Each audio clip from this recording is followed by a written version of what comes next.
दोस्तों, इस वक्त की सबसे बड़ी खबर जिस तरह से दिल्ली को दहलाने की साजिश रची गई थी, उससे एक बात तो साफ थी कि इसका परिणाम बहुत बड़ा आने वाला है। भारत इसको लेकर के बहुत बड़ा पलटवार करने जा रहा है। यह बात न सिर्फ भारत बल्कि भारत की जनता और पूरी दुनिया ये बात जान रही थी कि भारत का पलटवार इस बार बहुत भीषण होने जा रहा है। दुनिया भर की इंटेलिजेंस इस पर अपनी नजरें टिकाए बैठी हुई थी। अमेरिका की इंटेलिजेंस ने यहां तक दावा किया था कि सैटेलाइट इमेज से साफ हो रहा है कि भारत अपनी एलओसी से लेकर के पीओके तक पर अपनी स्थिति को सुदृढ़ कर रहा है। लगातार अपनी सैन्य जखीरे को भारत बढ़ा रहा है। लेकिन अमेरिका की तरफ से दी गई इंटेलिजेंस वास्तव में कितनी हद तक सही थी, इस बात का अंदाजा तभी लगाया जा सकता था जब भारत वास्तव में इसका रिटेलिएट करने जा रहा था। दरअसल इस वक्त जो खबर सामने आ रही है उसने पूरी दुनिया को हिला करके रख दिया है। दिल्ली को दहलाने की जिस साजिश ने पूरे देश को झकझोर कर रख दिया था, उसके बाद से माहौल इतना भारी हो चुका था कि हर किसी को लग रहा था कि अब कुछ बहुत बड़ा होने वाला है। खुफिया एजेंसियों की शुरुआती रिपोर्टों ने स्पष्ट कर दिया था कि यह कोई साधारण आतंकी प्रयास नहीं था, बल्कि इसके पीछे एक सुनियोजित सीमा पार बैठा नेटवर्क सक्रिय था, जिसे भारत वर्षों से समझता तो था, पर इस बार उसने कार्रवाई का मन पहले से कहीं अधिक कठोर बना लिया था। भारत सरकार की तात्कालिक बैठकों में जिस तीव्रता से फैसले लिए जा रहे थे, उससे राष्ट्र की धड़कनें तेज हो चुकी थीं। दिल्ली में राष्ट्रीय सुरक्षा परिषद से लेकर प्रधानमंत्री कार्यालय तक हर मिनट की जानकारी अपडेट हो रही थी। सेना प्रमुखों की लगातार बैठकें चल रही थीं। एयर चीफ और नेवी चीफ भी उच्च स्तरीय चर्चा में भाग ले रहे थे। बताएंगे, चैनल पर बने रहें। लेकिन उससे पहले अगर अभी तक चैनल को सब्सक्राइब नहीं किया तो सब्सक्राइब कर लें और बेल आइकन को जरूर दबा लीजिएगा। और हाँ, आप सभी से एक और अनुरोध है कि आप देश के जिस कोने जिस शहर से जुड़ करके हमारी वीडियो देख रहे हैं, उस शहर उस जगह का नाम कमेंट बॉक्स में आप सभी जरूर लिख करके बताइएगा, ताकि हम यह समझ सके कि देश के किस किस कोने से हमारे देश के लोग हमसे जुड़े हुए हैं और हमारी वीडियो आप तक कहां तक पहुंच रही है, ताकि हम अपनी वीडियो को और बेहतर और साथ साथ आपसे बेहतर तरीके से जुड़ने के प्रयास कर सकें। दोस्तों, यह सब देखकर देश की जनता समझ चुकी थी कि अब भारत सिर्फ प्रतिक्रिया नहीं बल्कि प्रतिशोध की तैयारी कर रहा है। ऐसा प्रतिशोध जो कई दशकों बाद पहली बार इतना निर्णायक होने जा रहा था। इस बीच अमेरिका की प्रमुख इंटेलिजेंस एजेंसियों ने जो दावा किया था, उसने दुनिया भर में सनसनी फैला दी थी। उनका कहना था कि सैटेलाइट इमेजेस में साफ दिख रहा है कि भारत ने एलओसी से लेकर पीओके की गहराइयों तक अपने सैन्य संसाधन जमाना शुरू कर दिए हैं। नई आर्टिलरी पोजीशंस तैयार हो रही हैं, लॉजिस्टिक सपोर्ट तेजी से बढ़ रहा है और कुछ क्षेत्रों में रातों रात इंजीनियरिंग यूनिट्स ने अस्थायी ब्रिज और फायरिंग पोस्ट बना दिए हैं। इसी बीच रूस, फ्रांस और इजराइल से प्राप्त हाईटेक हथियारों की मूवमेंट भी देखी जा रही थी, जिससे अनुमान लगाया गया कि भारत किसी लिमिटेड स्ट्राइक या डीप ऑपरेशन की तैयारी कर रहा है। लेकिन सवाल यह था कि अमेरिका की यह रिपोर्ट कितनी सही है। भारत के भीतर एक गहरी चुप्पी थी, एक ऐसी चुप्पी जो तूफान से पहले की खामोशी जैसी थी। न सरकार खुलकर कुछ कह रही थी, न सेना का कोई आधिकारिक बयान आया था। इससे जनता के भीतर जिज्ञासा और बेचैनी दोनों बढ़ रहे थे। फिर अचानक आज सुबह जो खबर सामने आई, उसने पूरी दुनिया को हिलाकर रख दिया। एलओसी पर भारत की ओर से रेड अलर्ट जारी हो चुका था। यह सिर्फ एक सतर्कता नहीं थी, बल्कि एक संकेत था। संकेत कि भारत अब सिर्फ निगरानी नहीं बल्कि निर्णायक कार्रवाई शुरू करने वाला है। सीमांत क्षेत्रों में रह रहे नागरिकों को सुरक्षित स्थानों की ओर भेजा जाने लगा। फॉरवर्ड पोस्टों पर तैनात सैनिकों को फुल कॉम्बैट मोड में जाने का आदेश मिला। ड्रोन निगरानी दोगुनी कर दी गई और कई महत्वपूर्ण सेक्टरों में सेना ने संचार प्रणाली को एन्क्रिप्टेड मोड में बदल दिया, ताकि किसी भी प्रकार की जासूसी या सिग्नल इंटरसेप्शन से बचा जा सके। सबसे अधिक तनाव वाला क्षण तब आया जब मीडिया ने यह रिपोर्ट किया कि सीमा पर भारतीय सेना के युद्ध सायरन बज उठे हैं। इन सायरनों का मतलब भारत के सैनिक अच्छे से समझते हैं, यह सामान्य अभ्यास नहीं था। यह एक चेतावनी थी कि ऑपरेशन का पहला चरण सक्रिय हो चुका है। देश भर में लोगों ने टीवी सेट्स और मोबाइल स्क्रीनों पर नजरें गड़ा दी। हर किसी के मन में एक ही सवाल था, क्या भारत पीओके में घुसकर अब तक का सबसे बड़ा सैन्य ऑपरेशन शुरू करने वाला है? कहानी यहीं खत्म नहीं होती। रात 2:47 जिस फाइल को सुरक्षा परिषद में मंजूरी मिली, वह भारत की रणनीति को पूरी तरह बदलने वाली थी। उस फाइल को ऑपरेशन त्रिशूल एक्स नाम दिया गया, एक ऐसा नाम जो पहले कभी सार्वजनिक रूप से नहीं आया था। रिपोर्ट्स बताती हैं कि यह ऑपरेशन 3 चरणों में बंटा हुआ है। पहला चरण दुश्मन की लॉन्च पैड्स को नष्ट करना, दूसरा चरण उनकी कमांड स्ट्रक्चर को खत्म करना और तीसरा चरण पीओके के भीतर मौजूद आतंकवादी इंफ्रास्ट्रक्चर को जड़ से मिटाना। कहा यह भी जा रहा है कि भारत इस बार सिर्फ चेतावनी नहीं देगा, बल्कि ऐसा करारा जवाब देगा कि आने वाले वर्षों तक कोई भी भारत की राजधानी को निशाना बनाने की हिम्मत न कर सके। इसी के साथ यह संकेत भी मिला कि भारतीय वायुसेना की frontline squadrons, Rafale, Sukhoi 30 MKI और जगुआर की कुछ यूनिट्स पहले ही हाई अलर्ट पर हैं। खबर तो यह भी थी कि भारत के स्पेशल फोर्सेस, विशेषकर पैरा स्पेशल फोर्सेस और MARCOS सीमावर्ती क्षेत्रों में पहले से मौजूद हैं और उन्हें गो सिग्नल देने में अब सिर्फ औपचारिकता बाकी है। इन सभी घटनाओं के बीच सस्पेंस इस बात का बना हुआ है कि भारत का पलटवार कब और कैसे शुरू होगा। दुनिया भर की एजेंसियां स्थिति पर नजर बनाए हुए हैं।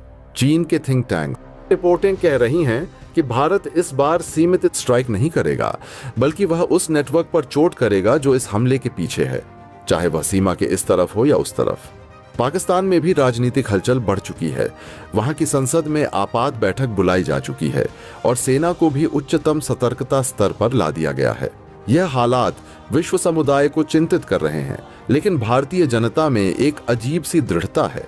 हर कोई महसूस कर रहा है कि यह हमला दिल्ली पर नहीं, बल्कि भारत की संप्रभुता पर किया गया था और इस बार जवाब उसी अनुपात में दिया जाएगा। रात जैसे जैसे गहराती जा रही है, सीमाओं पर हलचल तेज होती जा रही है। ड्रोन की आवाजें फॉरवर्ड एरियाज में लगातार सुनाई दे रही हैं और भारतीय सेना की पलटवार रणनीति धीरे धीरे अपने अंतिम रूप में पहुंच रही है। अभी यह साफ नहीं कि अगला कदम क्या होगा, लेकिन इतना निश्चित है कि भारत ने कार्रवाई शुरू कर दी है। दुनिया इंतजार कर रही है और भारत भी।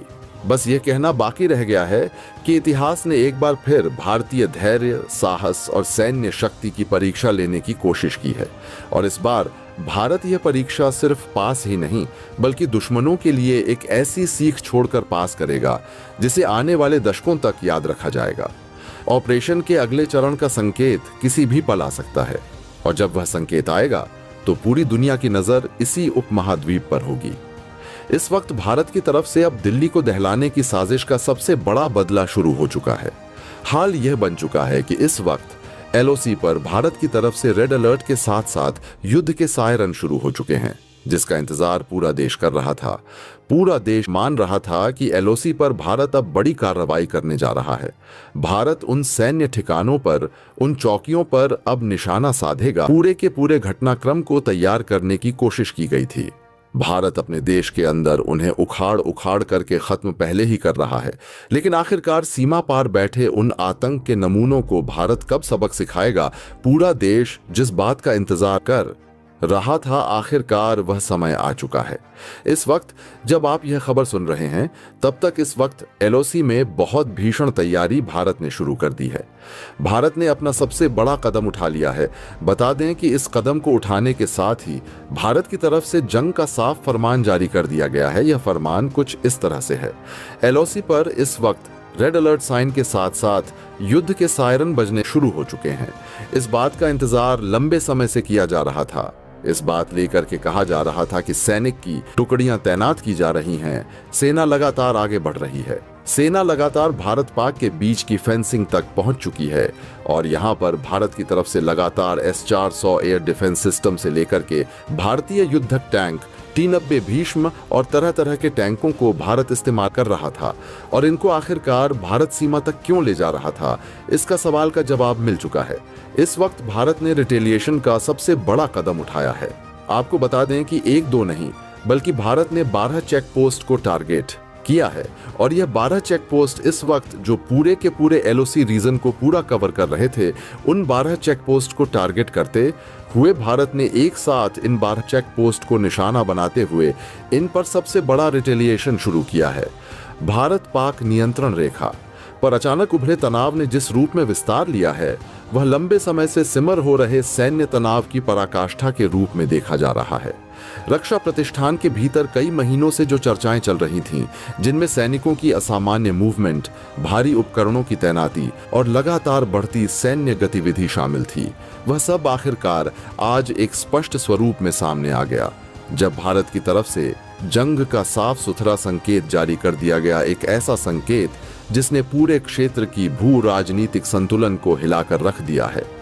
नियंत्रण रेखा पर इस वक्त जो माहौल है वह किसी साधारण झड़प का संकेत नहीं देता, बल्कि रेड अलर्ट सायरनों की लगातार गूंज, युद्ध के संकेत देने वाली लाल बत्तियां और सीमा पार से आने वाली असामान्य गतिविधियों को देखते हुए साफ है कि भारत ने अब धैर्य की सीमा पार कर दी है और उसने स्पष्ट रूप से रिटेलिएशन की रणनीति को सक्रिय अवस्था में ला दिया है। सैन्य सूत्रों के अनुसार सेना की कई टुकड़ियां, जिनमें पर्वतीय रेजिमेंट से लेकर मैकेनाइज्ड इन्फेंट्री तक शामिल हैं, लगातार नियंत्रण रेखा की ओर बढ़ रही थीं। और पिछले 72 घंटों में इन टुकड़ियों ने जितनी तेजी से अपनी पोजीशन बदली, उस तेजी की व्याख्या अब जाकर समझ में आती है। कई जगहों पर सैनिकों की तैनाती को लेकर कयास लगाए जा रहे थे कि यह सामान्य रोटेशन नहीं है, बल्कि कुछ असामान्य होने वाला है। और आज यह बात प्रमाणित हो गई कि भारत की सैन्य तैयारी किसी बड़े कदम से कम नहीं थी। भारतीय सेना की टुकड़ियां अब वह फेंसिंग पार करने की स्थिति में पहुंच चुकी हैं, जहां से किसी भी बड़े ऑपरेशन का आरंभ व्यावहारिक रूप से संभव हो सकता है। यह साधारण मूवमेंट नहीं थी, बल्कि योजनाबद्ध मल्टीलेयर सैन्य तैयारी थी, जहां इन्फेंट्री, आर्टिलरी, एयर डिफेंस और टैंक रेजिमेंट सभी एक संयुक्त ऑपरेशनल डॉक्ट्रिन के अंतर्गत आगे बढ़ रही थीं। सवाल यह उठ रहा था कि आखिर भारत अपने अत्याधुनिक हथियारों, विशेष रूप से S-400 air defence system, T-90 Bhishma tank और कई आक्रामक प्लेटफॉर्मों को LOC तक क्यों ला रहा है। सामान्य परिस्थितियों में ऐसी तैनाती केवल डिटरेंस की भूमिका निभाती है, परंतु आज यह स्पष्ट हो चुका है कि भारत इन हथियारों को केवल दिखाने के लिए नहीं लाया था, बल्कि अब वह उनके प्रयोग की स्थिति में पहुंच चुका है। भारतीय सेना ने जिस तरह से यह रिटेलिएटरी एक्शन शुरू किया है, वह अपने आप में अभूतपूर्व है। बताया जा रहा है कि भारत ने एक साथ 12 पाक चेकपोस्टों को निशाना बनाया है। ये वे चेकपोस्ट हैं जो LOC के विभिन्न सेक्टरों में फैले हुए थे और पाकिस्तान की ओर से लगातार सीज फायर वायलेशन और इन्फिल्ट्रेशन अटेम्प्ट्स के लिए टैक्टिकल हब्स के रूप में इस्तेमाल किए जा रहे थे।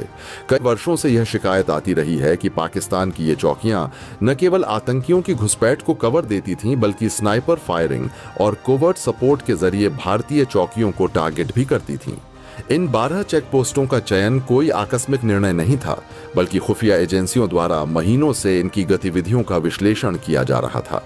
कौन सी चौकी लॉजिस्टिक्स सपोर्ट देती है, कौन सी इन्फिल्ट्रेशन रूट को कवर करती है, कौन सी पाक रेजिमेंट वहां तैनात है और किस समय इन चौकियों पर सर्वाधिक गतिविधि रहती है। इन सभी आंकड़ों के आधार पर भारतीय सेना ने अपने रिटेलिएशन स्ट्राइक को इस तरह डिजाइन किया कि एक साथ 12 चेक पोस्टों का न्यूट्रलाइजेशन किया जा सके।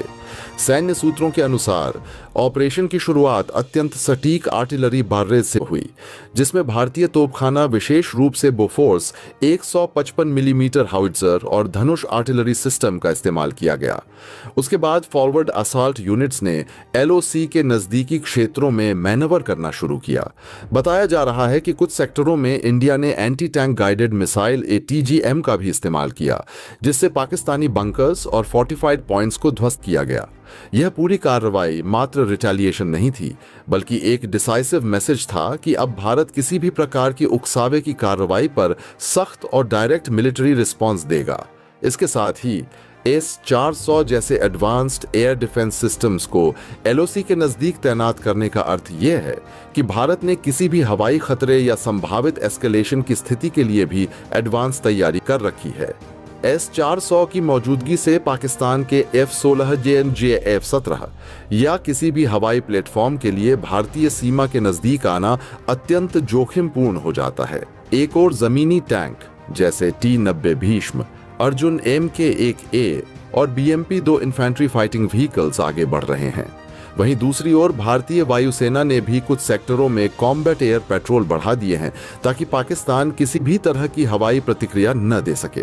क्षेत्रीय विशेषज्ञों का मानना है कि यह रिटेलिएशन केवल टैक्टिकल लेवल की कार्रवाई नहीं है, बल्कि भारत द्वारा पाकिस्तान को भेजा गया एक स्पष्ट स्ट्रेटेजिक सिग्नल है कि अब cross border terrorism, cease fire violation या प्रॉक्सी वॉर को लेकर भारत किसी भी प्रकार की सहनशीलता नहीं दिखाएगा। इन 12 चेक पोस्टों को टारगेट करना प्रतीकात्मक भी है और रणनीतिक भी, क्योंकि ये वे चोक पॉइंट्स थे जो पाकिस्तान को LOC के विभिन्न सेक्टरों में सक्रिय बनाए रखते थे। इनके न्यूट्रलाइज होते ही इन्फिल्ट्रेशन कॉरिडोर्स कमजोर पड़ जाएंगे और पाकिस्तान की फॉरवर्ड डिप्लॉयमेंट को नया स्वरूप देना पड़ेगा। इस पूरे अभियान के दौरान भारतीय सेना ने ध्यान रखा कि किसी भी सिविलियन आबादी को नुकसान न पहुंचे और सर्जिकल सटीकता से केवल सैन्य ठिकानों को निशाना बनाया गया। कई रक्षा विश्लेषक यह भी कह रहे हैं कि भारत का यह कदम लिमिटेड वॉर डॉक्ट्रिन या कल्ड स्टार्ट डॉक्ट्रिन की दिशा में एक वास्तविक ऑपरेशनल डेमोन्स्ट्रेशन जैसा प्रतीत होता है। इस सारी कार्रवाई के पीछे एक गहरी रणनीतिक सोच दिखती है। भारत अब डिफेंसिव पोस्चर छोड़कर प्रोएक्टिव डिफेंसिव ऑफेंसिव मोड में जा चुका है।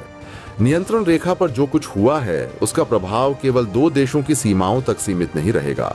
इसका असर पूरी अंतर्राष्ट्रीय राजनीति पर पड़ेगा, विशेषकर उन देशों पर जो दक्षिण एशिया के स्थायित्व को लेकर चिंतित रहते हैं। संयुक्त राष्ट्र, अमेरिका, रूस, चीन और मध्य पूर्व की कई शक्तियां स्थिति पर नजर बनाए हुए हैं।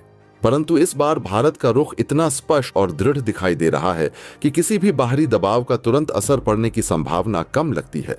यह पूरा क्षेत्र अब एक ऐसे मोड़ पर खड़ा है जहां भारत ने यह दिखा दिया है कि राष्ट्रीय सुरक्षा और संप्रभुता पर किसी भी कीमत पर समझौता नहीं किया जाएगा।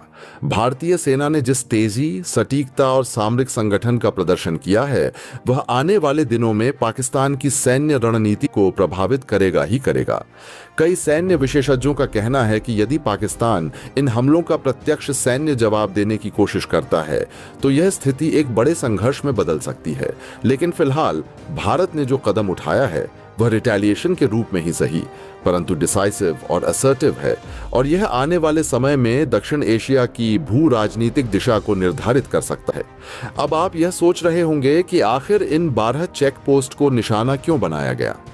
वैसे बता दें कि 12 चेक पोस्ट LOC से लगभग 7 किलोमीटर अंदर थे और यहीं से इस पूरे के पूरे दिल्ली में हुए भयंकर ब्लास्ट की जो साजिश थी वो रची गई थी। यहीं से ट्रेनिंग दी गई थी, यहीं से सामान चीजें मुहैया कराई गई थीं और इन्हीं सुरंगों के रास्ते यहां से सब कुछ लाया गया था।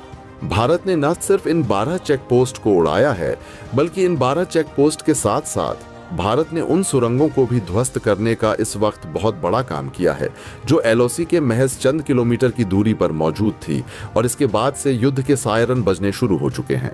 भारत हाई अलर्ट पर आ चुका है, अपनी तीनों सेनाओं को हाई अलर्ट पर रख दिया है। बता दें कि भारत ने पहले से ही LOC लगभग 12 घंटे पहले नो फ्लाइंग जोन घोषित किया था, जिसके बाद से पूरी दुनिया की नजरें टिकी हुई थीं। अंदाजा यह लगाया जा रहा था कि भारत अगले 48 घंटों में कुछ बड़ा करने जा रहा था, लेकिन खबर जैसे ही आई यह बात सिर्फ और सिर्फ भारत ने 12 घंटों के अंदर अंदर, जब से भारत ने LOC पर अपना नो फ्लाइंग जोन घोषित किया था उसके 12 घंटे के अंदर अंदर भारत ने यह बहुत बड़ा एक्शन लिया है और इस वक्त पाक बैकफुट पर आ चुका है। जी हाँ, पाक सेना जो इन 12 चेक पोस्ट पर मौजूद थी उनमें से ज्यादातर जो हैं वह चेक पोस्ट छोड़कर भाग चुके हैं। जनरल मुनीर तक यह बात अब पहुंच भी चुकी है और यहां तक कि इस वक्त जो खबरें सामने आ रही हैं वह पूरी दुनिया को चौंका रही हैं। अमेरिका को लगा था कि भारत कोई छोटी मोटी स्ट्राइक करेगा या फिर भारत एक बार फिर से वैसे ही करेगा जैसे उसने ऑपरेशन सिंदूर के दरमियान किया था, कुछ चेक पोस्ट को निशाना बनाएगा, कुछ उन जगहों को बनाएगा। लेकिन इस बार भारत ने सीधा उन जड़ों पर निशाना साधा है जो इस पूरे के पूरे हमले की साजिश में पूरे शामिल थे और उन जगहों को सीधा रिटेलिएट किया है। क्या है इस वक्त पूरी खबर, पूरी अपडेट सामने आ रही है, पूरी जानकारी निकल करके आ रही है, अलग अलग विजुअल सामने आ रहे हैं जो कि दिखाएंगे आपको इस वीडियो में। क्या है पूरी खबर, क्या पूरी अपडेट सामने आ रही है, इसको लेकर के बहुत बड़ा बयान भी अब सामने आ चुका है अलग अलग देशों की से। अमेरिका ने भी इसको लेकर के बहुत बड़ा बयान जारी किया है। साथ साथ आपको बता दें इजराइल, रूस ने भारत को लेकर के साफ शब्दों में बयान जारी किए हैं। क्या कहा है जानेंगे इस वीडियो में। बहुत इंपॉर्टेंट वीडियो होने वाली है और भारत का रिटेलिएशन अभी रुकने वाला नहीं है। भारत ने यह भी साफ किया है, भारत के PM मोदी जी की तरफ से इस वक्त जो पहले ही हरी झंडी सेना को दे दी गई थी उसका अब बड़ा इंप्लीमेंटेशन भारत की तीनों सेनाओं के बीच के कोऑर्डिनेशन के साथ ये पूरा का पूरा प्लान को अंजाम दिया गया है। जो ऑपरेशन त्रिशूल था जिसको लेकर के तुरंत घटना के दरमियान बात की गई थी कि ऑपरेशन त्रिशूल एक बार फिर लागू किया जा रहा है, वही एक बार इस पूरे के पूरे घटनाक्रम में सामने आ चुका है। भारत ने एक बार फिर से पूरी दुनिया के सामने दिखाया कि भारत वो देश अब बन चुका है जिसे छेड़ने पर वह छोड़ने वाला नहीं है। भारत ने लगभग कई दिनों के समय के इंतजार के बाद भारत को लेकर के जैसे इंतजार किया जा रहा था। पूरा देश इंतजार कर रहा था कि भारत इस पर क्या रिटेलिएशन देने वाला है, भारत का अगला कदम क्या होने वाला है, भारत किस कदर से इसका रिटेलिएशन, इसका जवाब देगा, भारत की जवाबी कार्रवाई क्या होने वाली है। इसका इंतजार खुद भारत के लोगों को था। भारत ने कहा था, लोगों का भी स्पष्ट कहना था कि इस बार कोई चूक नहीं होनी चाहिए, और यही चीज थी। इस वक्त भारत सरकार और भारतीय सेनाओं के बीच कि इस बार की जो पिछली बार में जो चूक हुई है वह चूक भी इस बार नहीं होगी। भारत पूरी क्षमता और पूरी ताकत के साथ इस बार जो अपनी तैयारियां पूरी करेगा, उसके बाद ही कोई बड़े एक्शन को लेगा बयानी कि इसी चीज में पूरे के पूरे कोऑर्डिनेशन में एक लंबा समय खींचा। लेकिन इस लंबे समय के बाद फाइनली आज वह समय आ चुका है। जब आप ये खबर सुन रहे हैं तब तक पीओके में और एलओसी में भारत ने पूरा अपना दबदबा बढ़ा लिया है। भारत ने भारी मात्रा में सैन्य फोर्सेस तैनात की हैं। इतना ही नहीं, भारत ने अपने टैंकों की दिशा को पहले ही मोड़ कर दिया था, लेकिन अब इस वक्त भारत ने लगभग 4 अलग अलग तरीकों की मिसाइल्स को तैनात किया है। भारत ने एक बार फिर पूरी दुनिया को यह दिखा दिया है कि अब वह पुराना भारत नहीं रहा जिसे उकसाकर छोड़ दिया जाए, बल्कि वह ऐसा देश बन चुका है जो चुनौती को न केवल स्वीकार करता है बल्कि उसका निर्णायक और कठोर उत्तर भी देता है। बीते कई दिनों से पूरे देश में एक बेचैनी और प्रतीक्षा का माहौल था। हर नागरिक, हर विश्लेषक, हर रणनीतिक विशेषज्ञ इस बात पर नजरें टिकाए बैठा था कि आखिर भारत कब और कैसे अपने ऊपर हुई उकसावे की कार्रवाइयों का जवाब देगा। भारत की अगली चाल क्या होगी और किस पैमाने पर होगी। यह इंतजार केवल जनभावना का नहीं था, बल्कि यह राष्ट्र की सामूहिक चेतना का प्रतीक था कि अब कोई चूक नहीं होनी चाहिए, अब कोई आधा अधूरा ऑपरेशन या सीमित प्रतिक्रिया नहीं चलेगी। भारत की जनता का मानना था कि पिछली बार कुछ ऐसे मोर्चों पर चूक हुई थी जिसे दुश्मन ने कमजोरी समझ लिया, और इस बार ऐसा बिल्कुल भी नहीं होना चाहिए। ठीक यही भावना भारत सरकार और तीनों सेनाओं के बीच भी दिखाई दे रही थी। इस बार हर कदम पूरी तैयारी के साथ, हर रणनीति बहुस्तरीय योजना के साथ और हर प्रतिक्रिया पूर्ण क्षमता के साथ होगी। यही कारण था कि योजनाएं बनते बनते, सूचनाएं तेरे इकट्ठी होते होते, विभिन्न एजेंसियों के बीच समन्वय स्थापित होते होते और सैन्य संसाधनों को चुने हुए स्थानों तक पहुंचते पहुंचते अपेक्षा से अधिक समय लगा। परंतु यह समय भारत की कमजोरी नहीं था। यह समय शत्रु के खिलाफ एक विशाल, सटीक और दूरगामी ऑपरेशन की तैयारी का समय था। और अब इतने दिनों के इंतजार के बाद वह क्षण आखिरकार आ चुका है। जब आप यह खबर सुन रहे हैं तब तक भारत ने पीओके और एलओसी के कई महत्वपूर्ण इलाकों में अपना दबदबा बढ़ा लिया है। उस प्रकार से बढ़ाया है जिसे देखकर दुनिया को यह एहसास हो रहा है कि भारत अब परिस्थितियों को अपने नियंत्रण में लेने का निर्णय ले चुका है। भारत ने भारी संख्या में सैन्य बलों की तैनाती शुरू कर दी है, जिसमें विशेष पर्वतीय बल, आर्टिलरी ब्रिगेड्स और उच्च ऊंचाई पर लड़ाई में प्रशिक्षित कमांडो यूनिट शामिल हैं, जो किसी भी अचानक परिस्थिति, किसी भी जवाबी हमले या किसी भी आपात बदलाव का सामना तुरंत कर सकें। भारत ने अपने टैंकों की दिशा और उनकी अग्रिम तैनाती पहले ही सूक्ष्म स्तर पर बदल दी थी, यानी वास्तविक ऑपरेशन शुरू होने से काफी पहले भारत ने अपने बख्तरबंद स्तंभों को रणनीतिक स्थानों पर पहुंचा दिया था, ताकि आगे बढ़ने का आदेश मिलते ही वे बिना किसी देरी के शत्रु क्षेत्र की ओर बढ़ सकें। लेकिन आज जब निर्णायक समय आ चुका है, तब भारत ने केवल जमीनी सेना की तैनाती ही नहीं की है, बल्कि सैन्य संतुलन पूरी तरह बदल देने वाला कदम उठाया है। 4 अलग अलग श्रेणी की मिसाइलों की तैनाती, इनमें अत्यंत सटीक शॉर्ट रेंज टैक्टिकल मिसाइलें, मध्यम दूरी की मल्टीपर्पज बेसिस बैलिस्टिक मिसाइलें, उच्च ऊंचाई के बंकर्स और फोर्टिफाइड टारगेट्स को नष्ट करने वाली डीप पेनिट्रेशन मिसाइलें और एक उत्तरदायी स्ट्राइक सिस्टम शामिल है, जिसे अत्यंत गोपनीय रखा गया है। इन मिसाइलों की तैनाती यह संकेत देती है कि भारत अब केवल रक्षा की मुद्रा में नहीं है, बल्कि सक्रिय आक्रामक क्षमता के साथ आगे बढ़ चुका है। यह कदम शत्रु के भीतर उस मनोवैज्ञानिक दबाव को स्थापित करता है जिसकी भारत को जरूरत थी, क्योंकि सैन्य संतुलन केवल सैनिकों या टैंकों की संख्या से नहीं बदलता, बल्कि उस संदेश से बदलता है जो हथियारों की तैनाती देती है। भारत की इन तैयारियों के बाद एलओसी के कई क्षेत्रों में पहले से मौजूद भारतीय पोस्टों को मजबूत किया गया है। सर्वेलेंस ड्रोन्स की गतिविधियों में कई गुना वृद्धि हुई है और इलेक्ट्रॉनिक वॉरफेयर यूनिट्स को दुश्मन के संचार को बाधित करने के लिए सक्रिय कर दिया गया है। भारत का यह पूरा रुख बताता है कि इस बार की कार्रवाई किसी एक घटना का जवाब नहीं है, बल्कि एक व्यापक रणनीतिक सुधार का हिस्सा है। एक ऐसा सुधार जो भारत की सुरक्षा नीति को आने वाले वर्षों तक परिभाषित करेगा। इसके साथ ही भारत ने अंतर्राष्ट्रीय स्तर पर भी अपनी स्थिति मजबूत की है, क्योंकि किसी भी सैन्य कार्रवाई से पहले राजनयिक मोर्चे पर गलतफहमियों को कम करना भी उतना ही महत्वपूर्ण होता है।